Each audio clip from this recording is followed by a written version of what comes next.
There was a lecturer, when explaining stress management to a class, he raised a glass of water and asked, "How heavy is this glass of water?"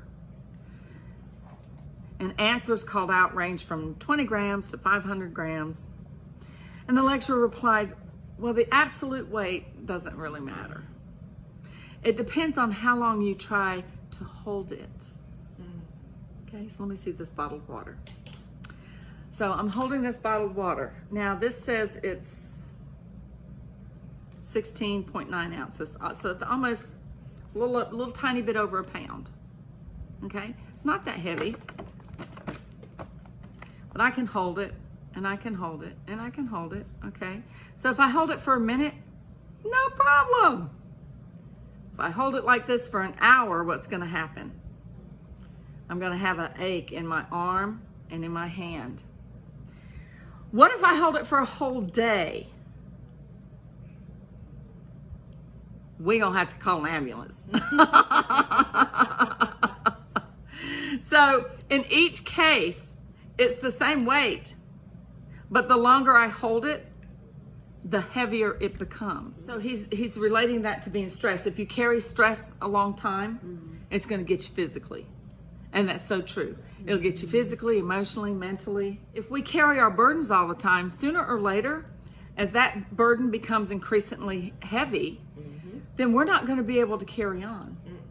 It's gonna stagnate us. It's gonna stop us in our tracks. We're not gonna be able to move forward. We're not gonna be able to be the light to people God's called us to be. When we're refreshed, we can carry on with the demands of life. And you know, we don't always take time to refresh ourselves, especially multitasking women. When you forgive,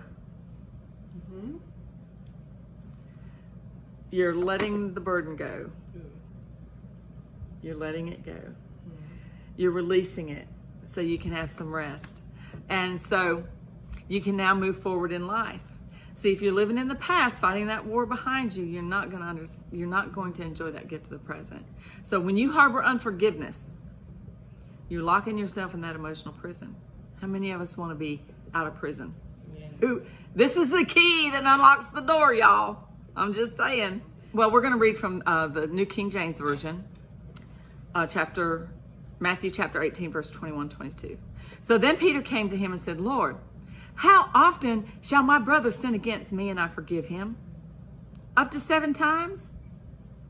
And Jesus said to him, I do not say to you up to 7 times, but up to 70 times 7. Here's how I take a look at old Peter. He was the biblical Yosemite Sam, rootin' tootin', always ready for a fight. He cut somebody's ear off, telling lies and stuff. In the Jewish culture at that time, to forgive 3 times, to forgive somebody 3 times, you've fulfilled your duty. You don't have to forgive no more. I done forgave him 3 times. That's it. Strike 3, you out.